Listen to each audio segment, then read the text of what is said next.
আসসালামু আলাইকুম ওয়া রাহমাতুল্লাহ। আউযু বিল্লাহি মিনাশ শাইতানির রাজীম। বিসমিল্লাহির রহমানির রহিম। আলহামদুলিল্লাহি রাব্বিল আলামিন। আসসালাতু ওয়াসসালামু আলা রাসূলিল কারীম। আম্মা বা'দ। পবিত্র মাহে রমজানের আজকে দ্বিতীয় রোজা। এই দিনে আমরা অত্যন্ত ব্যথা নিয়ে শোকাহত হৃদয়ে এখানে আমরা বসেছি। আমাদের একজন প্রিয় সহকর্মী জনাব মহসিন আলী, যিনি দীর্ঘদিন এই মাদ্রাসার সাথে জড়িত ছিলেন। আমি সেই আমরা ফাতেমাপুর এসে শুয়েছি, তখনই মহসিন ভাইয়ের নাম্বার থেকে লিঙ্ক পেলাম। তার লিঙ্ক দেখেই আমার ভেতরটা কেমন কেঁপে উঠল। ওই মাস থেকে কান্না যে মহসিন ভাই রিফাতের আব্বু আর নেই, দুনিয়ায় সুমনের আব্বু আর দুনিয়ায় নেই। ইন্না লিল্লাহি ওয়া ইন্না ইলাইহি রাজিউন। মহসিন ভাই বাড়ি এই শাহজাহানপুর উপজেলা চকদেওয়া গ্রামে। আমরা যখন বগুড়া ক্যাডেট ইন্টারন্যাশনাল মাদ্রাসা স্থাপন করি 2000 সালে, আমাদের মাইক্রোবাস ছিল, বাস ছিল। সম্ভবত 2003 সালে আমরা যখন শেরপুর লাইনের মাইক্রোবাস আমরা প্রত্যাহার করি, তখন এবং মাইক্রোবাসের বাইরে থেকেও অনেক ছেলে মেয়ে আসতো শেরপুর থেকে, গাড়ি লোক নামে নাজিরামে। প্রথমে মহসিন ভাই এই সিএনজি গুলো আসার আগে একটা বেবি ছিল, বেবি বলতে এরকম করে স্টার্ট দিত। তো ওইটা এরপরে ছাত্র নিয়ে আসছেন, আমাদের ছাত্রদের চুক্তিবদ্ধ হবে ওই ছাত্র পরিবহন করতে। এরপরে যখন গ্যাসের এই সিএনজি গুলো আসলো, এই সিএনজি দীর্ঘদিন আমাদের রহমাননগরের ছাত্র পরিবহন করেছে। সিএনজি পরিবহন করার এক পর্যায়ে তিনি টাকা পয়সা সংগ্রহ করে একটা কার কেনেন। সেই কার নিয়ে তিনি আমাদের শ্রদ্ধাভাজন বড় ভাই তার পরিবারের সাথে ছিলেন দীর্ঘদিন। হুজুরকে পরিবহন করতেন তার পরিবারের সদস্যদের। এরপরে কিছুদিন পরে তিনি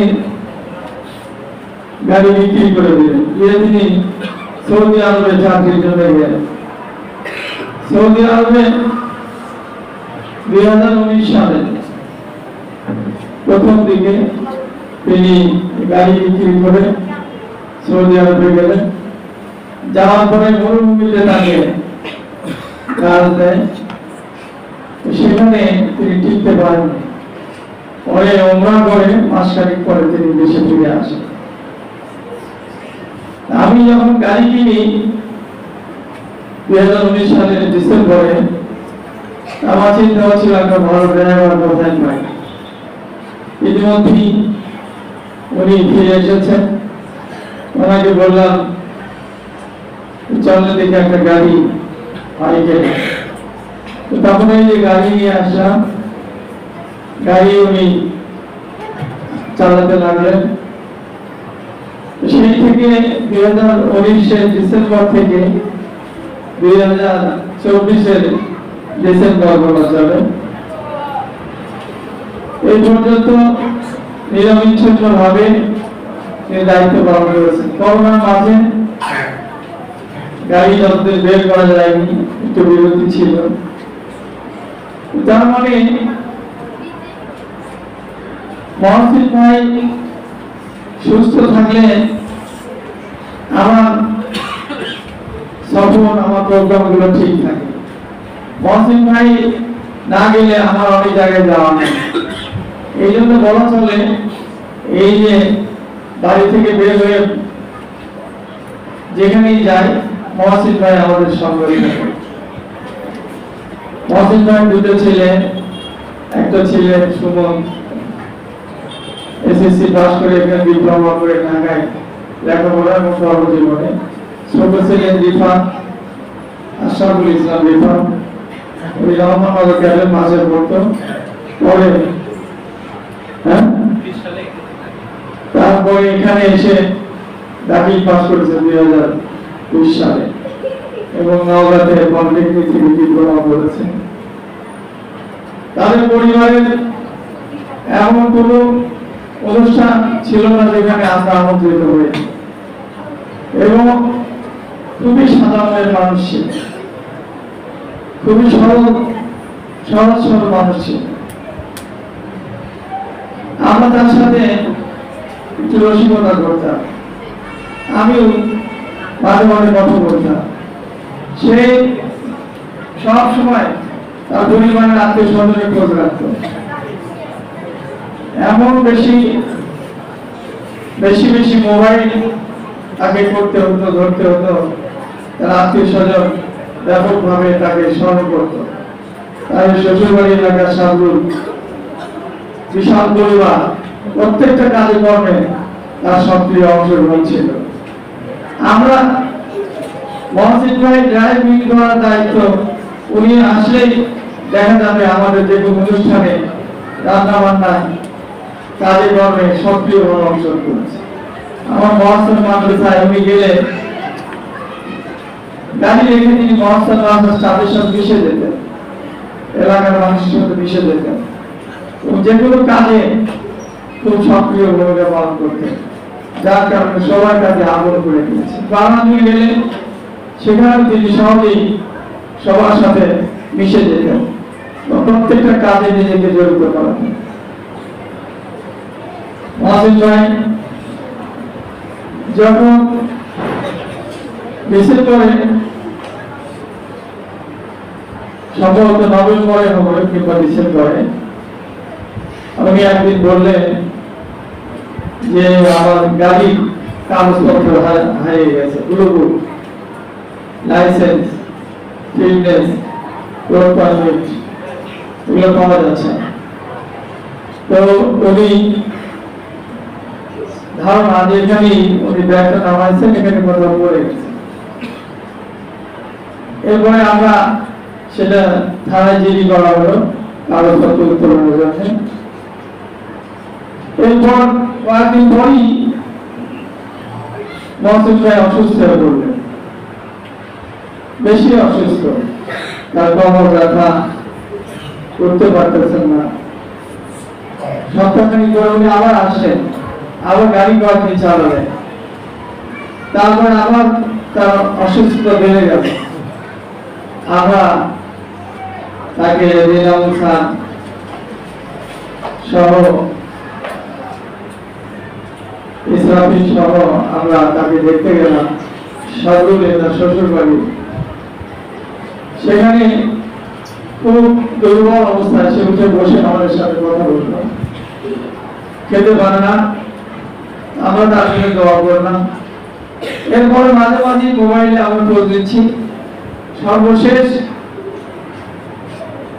আমরা জানলাম যে ঢাকা, আমি উদ্বুদ্ধ করলাম যে ঢাকায় নিয়ে যা, এখানে ভালো চিকিৎসা হচ্ছে না, ঢাকায় নিয়ে যা। প্রথম আচ্ছা বলেছে, পরে হাড়ের পরীক্ষা নিরীক্ষা করবো, তারপরে খেতে পারেন না, ঢাকা বক্ষব্যাধি হাসপাতালে চিকিৎসাধীন। চিকিৎসকেরা ফুসফুসের কিছু টিউমার লক্ষ্য করে দুইটা অপারেশনের টার্গেট করে প্রথম একটা অপারেশন এই 3-4 দিন আগে অপারেশনটা করেছেন, সম্ভবত অপারেশন করার পরে আমি লিখ দিলাম, সবাই কাটাকাটি করতেছে যে আপনার ভাইকে, ভাই বললো যে অপারেশনে নিয়ে গেছে, ছেলেরাও দোয়া চাইল। তারপরে অপারেশনের পরে শুক্রবারে মনে হয় রিপোর্টটা এসেছে তার ফুসফুসে ক্যান্সার ধরা পড়েছে। তো আমি কথা বলবো, রিফান কথা বলবো, রিফান বললো যে আপা আপনি আমি বললাম তোমার আপনি কথা বলতে পারেন, কষ্ট হয় না, ঠিক আছে পরে বলবেন। আমাকে আবার লিঙ্ক ব্যাক করে বললো যে আপনার সাথে কথা বলার সময় তার ক্যান্সার ধরা পড়ছে এটা তার বলেন। আচ্ছা বাবা ঠিক আছে। শনিবার ডাক্তার এসে ফাইনালি তার ক্যান্সারের রিপোর্ট দিয়ে বলেছেন তাকে বাসায় নিয়ে যেতে। তার বাসায় নিয়ে আসছে, আমি কথা বললাম, তা বললো যে আমরা বাসায় নিয়ে আসছি, এখান থেকে চিকিৎসা করবো। আজকে এই যে ফজরের পরে 5:47 মনে হয়, তখন ভাবি লিঙ্গে বললো যে আসলে আপনার কান্নাকাটি করতেছেন, তিনি ইন্তেকাল করেছেন, আর নাই। ইন্না লিল্লাহি ওয়া ইন্না ইলাইহি রাজিউন।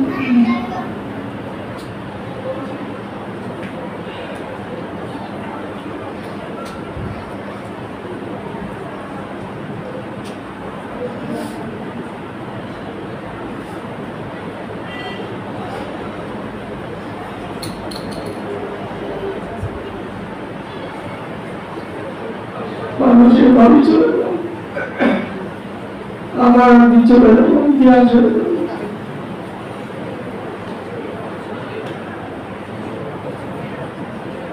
আমাদের হারুন স্যার চলে গেছে, নাসির স্যার চলে গেছে, তারিক আহমেদ স্যার চলে গেছে, আমরা কি চলে যাব?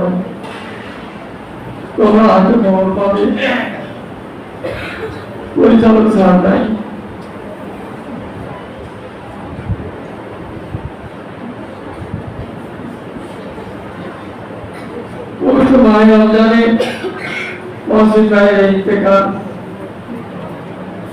আল্লাহ তাআলা তার জীবনের সব গুনাহ মাফ করে দেন, আমরা সবাই বলি আল্লাহুম্মা আমিন। তাকে জান্নাতুল ফেরদাউসের আলা মাকাম দান করেন, আমরা সবাই বলি আল্লাহুম্মা আমিন। তার জীবনে যদি কোনো ছোট বড় গুনাহ থাকে, আল্লাহ যেন যে গুনাহ মাফ করে দেন, আমরা সবাই বলি আল্লাহুম্মা আমিন।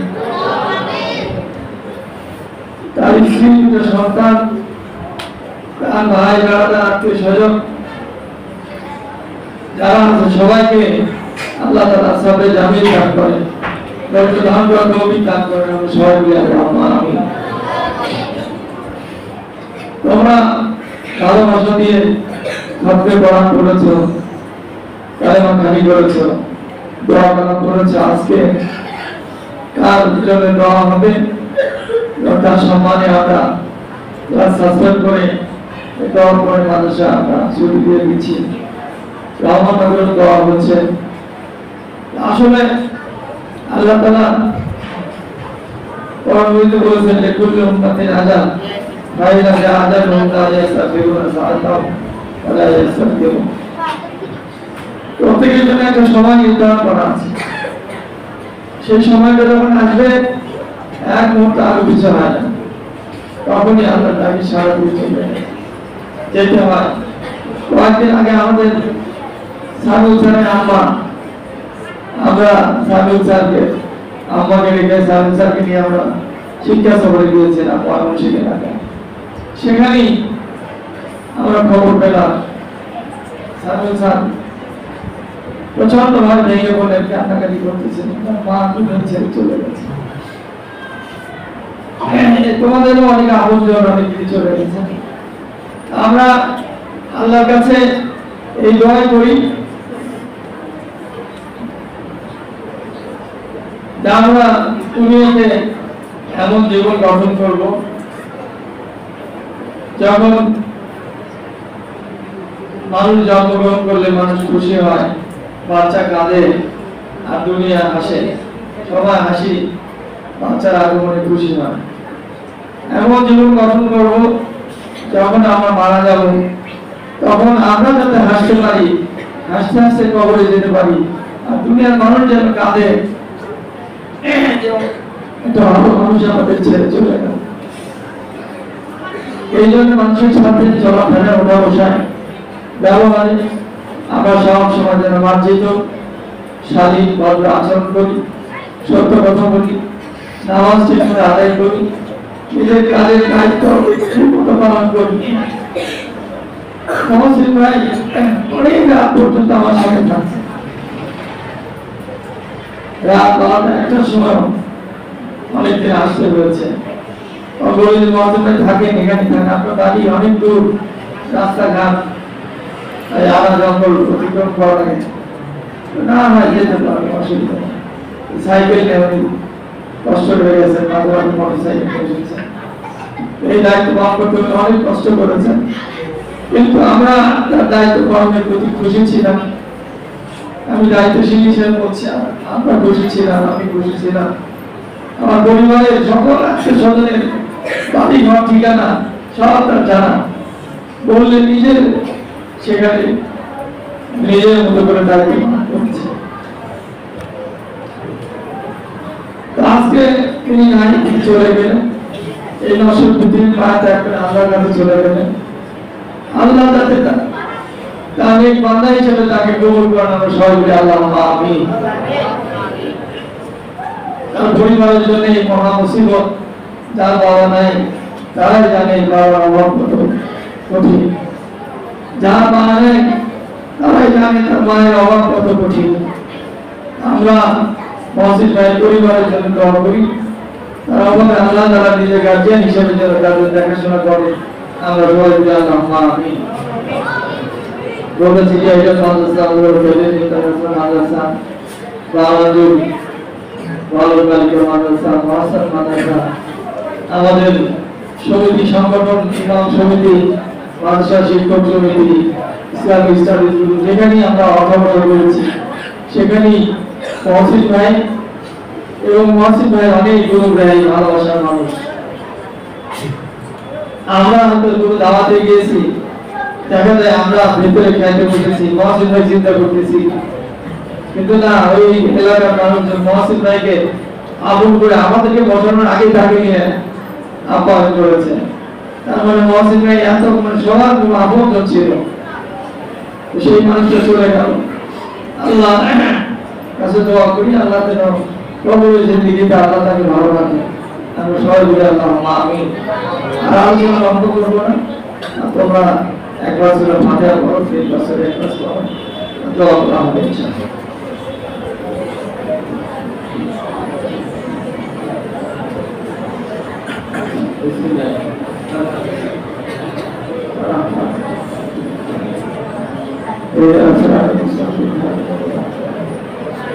আসলে যে আসে সবাই বসে কাজ করে, এবার কাজ আপনি আসেন করবো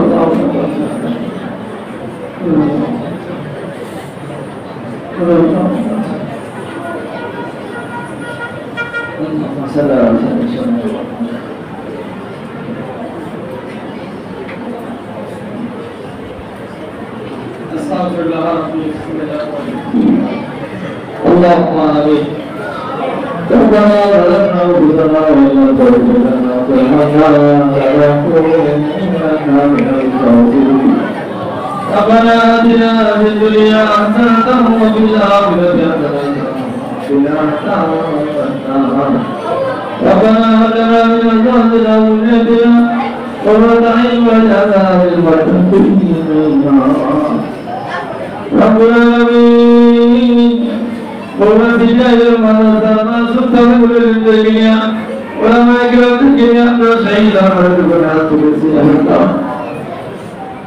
الله مدرين أنا شعور بني يا أبونا وسيدا আমাদের কাছে আল্লাহ কাছে কিছু আল্লাহ দয়া করে মেহেরবানি করে আমাদের জিন্দেগি তামাম গুনাহগার মাফ করে দিন, আমাদের যারা দুঃখী দুঃখী মা বাবাকে মাফ করে দিন। আল্লাহ যা কিছু ঘটনা করেছে আল্লাহ সব টুকু আমাদের মহসিন আল্লাহ আল্লাহ তার কবরের জিন্দেগিকে আসান করে দেন। আল্লাহ মুখে নবী ফেরেশতাদের সাথে জবাব দিয়ে আল্লাহ যখন তাকে কবরে রাখা হলে কবর বেহেশতের বিছানা বিছায়া যায়, বেহেশতের পোশাক পরা যায়, বেহেশত থেকে কবর পর্যন্ত একটা পোশাক রাস্তা বানিয়ে যায়। কিয়ামত পর্যন্ত কবর জান্নাতের দুনিয়ামত পৌঁছায় যায়। আল্লাহ তার জিন্দেগির তামাম গুনাহগুলো মাফ করে দেন। আল্লাহ তার নেকামলগুলোর হাজার গুণ বাড়িয়ে দেন। ওই জান্নাতুল ফেরদাউসের মেহমান হিসেবে কবুল করে দেন। তার স্ত্রী সন্তান যারা যারা বন্ধু যারা বেঁচে আছে আল্লাহ তাদেরকে ধৈর্য ধারণ করার তৌফিক দেন। আল্লাহ সন্তানদের জন্য আপনি গার্জিয়ান হয়ে যান, অভিভাবক হয়ে যান। হাসবুনাল্লাহ ওয়া নি'মাল ওয়াকিল, নি'মাল মাওলা নি'মাল কাফিল, ওয়াফিরনি ইলাল্লাহ ইন্নাল্লাহা বাসীরুম বিল-ইবাদ। রমজানের সুবহানের সময় আল্লাহ দুনিয়া থেকে নিয়েছেন। আপনি মাহে রমজানের পুরো বরকত রহমত আল্লাহ ফজিলত আপনি কবুল করে দেন। আল্লাহ তার কবরে আল্লাহ মাফ করে দেন, কবরকে জান্নাতে পূর্ণ করে দেন। আল্লাহ দুই মানুষের ছাত্রদের ক্ষেত্র করেছেন, আল্লাহ আমাদের ক্ষেত্র করেছে, আল্লাহ আমাদের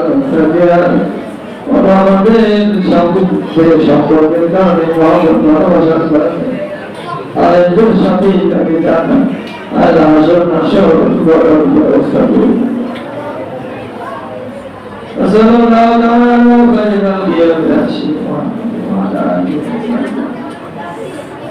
آمين آمين بحرمة كلمة طيبة لا إله إلا الله محمد